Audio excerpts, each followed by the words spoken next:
Students आज हम बात करेंगे शॉर्ट साइटेडनेस या मायोपिया की, यानी इंसानी आंख की एक ऐसी प्रॉब्लम जिसके अंदर इंसानी आंख दूर से तो नजदीक की चीजों को तो क्लियर देख सकती है। जैसे अगर हम कोई ऑब्जेक्ट यहाँ पे रखेंगे तो उसका इमेज तो हमें रेटिना के ऊपर क्लियर नजर आएगा, लेकिन जो हमारे पास दूर की चीजें हैं, ठीक है, उनका इमेज हमें धुंधला नजर आएगा, क्लियर नजर नहीं आएगा। जैसे मैंने यहाँ पे ये ऑब्जेक्ट रख दिया। अब अगर आप देखें तो हमने यहाँ पे एक जो इंसानी आंख में सिर्फ एक आई बॉल है उसको शो किया हुआ है, ठीक है, जिसके अंदर अगर आप देखें तो एक कन्वेक्स लेंस या कन्वर्जिंग लेंस इस्तेमाल होता है, जो जिसकी नेचर ये होती है कि अपने ऑब्जेक्ट के मुताबिक अपने आप को एडजस्ट कर दे, जो कि इसके साथ सिलेरी मसल अटैच होते हैं, जो कि अभी हमने यहाँ पे शो नहीं किए हुए, ठीक है। तो ये जब दूर और नजदीक की चीजें होती हैं उनको देखते हुए अपने आप को इस तरह से एडजस्ट करता है कि अगर नजदीक चीजें पड़ी होंगी तो ये थोड़ा सा साइज में क्या हो जाएगा, थिक हो जाएगा, ठीक है, थिक हो जाएगा। जो अगर आप देखें तो जैसे से आप अपनी किसी ऑब्जेक्ट को नजदीक लेके आते जाते हैं तो आप देखते हैं कि आपका आई जो है वो सामने से बिल्कुल ऐसे राउंड सी सर्कल की फॉर्म में हो जाती है, और जब आप दूर की चीजें देखते हैं तो आपको इस तरह से जो है वो आपको नजर आएगा। मीन के यहाँ से हमें ये बात समझ आती है कि अगर आप नजदीक की चीजों के वक्त अगर आप देखें तो इसका फोकल लेंथ जो होता है वो क्या हो जाता है, डिक्रीज हो जाता है। फोकल लेंथ क्या हो जाता है, डिक्रीज हो जाता है, जिसकी वजह से दूर की चीज नजदीक की चीज बड़ी क्लियरली देखता है। अब दूर की चीजों के लिए इसने अपने आप को इलोंगेट करना होता है, मीन इसने अपनी लेंथ को बढ़ाना होता है, ठीक है, यानी थिन होना होता है, पतला होना होता है, यानी इस तरह से हो जाएगा। अब जब दूर से रे ऑफ लाइट आएगी तो वो जब इसके ऊपर, चूंकि ये कन्वर्जिंग नेचर का है, फर्ज करें ये एक रे ऑफ लाइट आ रही है, ठीक है, ये इसके ऊपर हिट करेगी और उसके बाद यहाँ से कन्वर्ज होगी फॉर एग्जांपल इस तरह से, और एक और रे ऑफ लाइट जो कि फॉर एग्जांपल हम यहाँ से लेते हैं, ठीक है, जो कि इस लेंस के ऊपर हिट करेगी और यहाँ से कन्वर्ज होगी, और समवट लाइक इस तरह से हमारे पास इस टिप का जो है इमेज यहाँ पे हमें बनता हुआ दिखाई देगा अगर ये रेज ऑफ लाइट की डायरेक्शन शो कराई जाए इस तरह से, ठीक है। तो हमें ये बात समझ आती है कि तो नॉर्मल आई इस तरह से बिहेव करती है, जो आपकी आई मायोपिया का शिकार होती है वो इस तरह से बिहेव नहीं करती। अब उसकी अकोमोडेशन पावर, जैसे मैंने बात की कि जो लेंस है वो अपने अपने फोकल लेंथ को ऑब्जेक्ट के मुताबिक एडजस्ट करता है, उसकी एकोमोडेशन पावर के अंदर जो है वो प्रॉब्लम होती है, और स्पेसिफिकली तब जब दूर की ऑब्जेक्ट को देखा जाए, यानी दूर की ऑब्जेक्ट जब देखता है तो अपने आप को वो मतलब फ्लैट फॉर्म में लेके आता है, यानी सीधा करता है, अपने आप को थिन करता है, पतला करता है। अब ये अपने फोकल लेंथ को जो है इंक्रीज करने की कोशिश करता है, लेकिन ये उस हद तक नहीं इंक्रीज करा सकता, जिसकी वजह से हमारा जो इमेज बनता है, हमारा जो इमेज बनेगा वो क्या होगा कि अगर मैं यहाँ पे रेड कलर के अंदर शो कर दूं, अब ये मायोपिक आई के लिए मैं इमेज बना रहा हूँ इसी एरो का।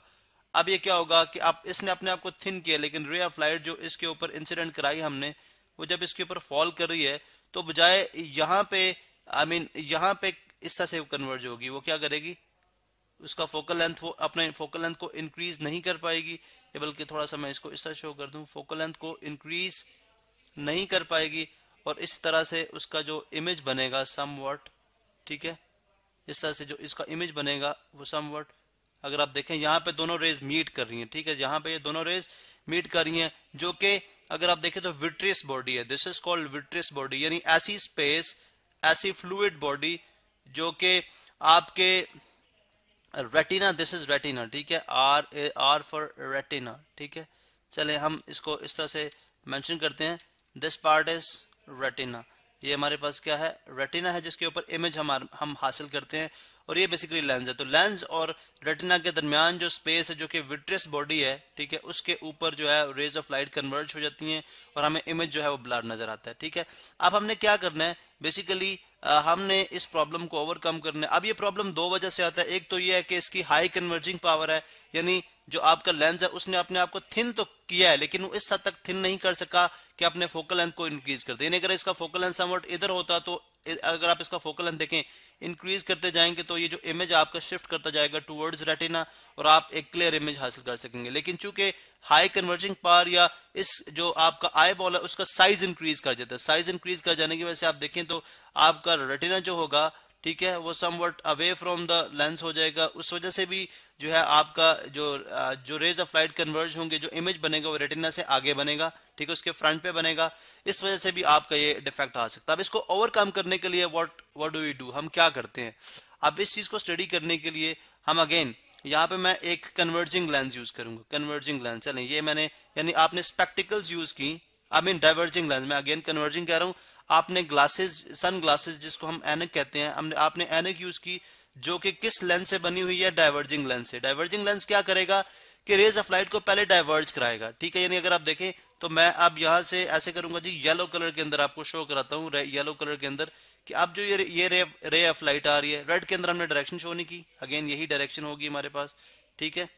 ये हमारे पास डायरेक्शन है। अब हम क्या करेंगे, इस प्रॉब्लम को ओवरकम करने के लिए ग्लासेस हमने लगा ली जो कि डाइवर्जिंग लेंस से हमने बनाई है,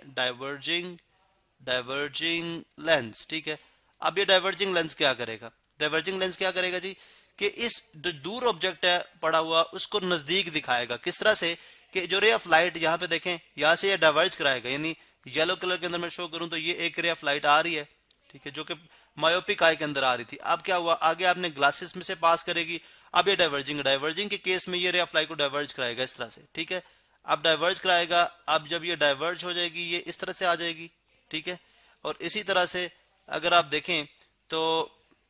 अरे थोड़ा सा मैं इसको बेहतर शो करता हूं, ये देखें इस तरह से, ठीक है, इस तरह से। और इसी तरह से ये जो रे ऑफ लाइट है, जो यानी इसकी डायरेक्शन अभी कुछ इस तरह से है, ठीक है। अब ये जो रे ऑफ लाइट है वो इस तरह से आएगी। अब ये मायोपिक आई में के लेंस के एंटर होने से पहले क्या होगी, डाइवर्जिंग लेंस के अंदर एंटर होगी और यहां से क्या होगी, डाइवर्ज होगी, ठीक है, डाइवर्ज होगी इस तरह से। अब डाइवर्ज होने की वजह से इसका जो फोकल लेंथ है वो इंक्रीज कर जाएगा। अब यहां से क्या होगा, ये जब बेंड करेगी तो आप देख सकते हैं कि ये इस तरह से, थोड़ी मैं आपको शो करा दूं, ये इधर अगेन ये आपके पास इधर आएगी, ठीक है, और ये लाइट आपकी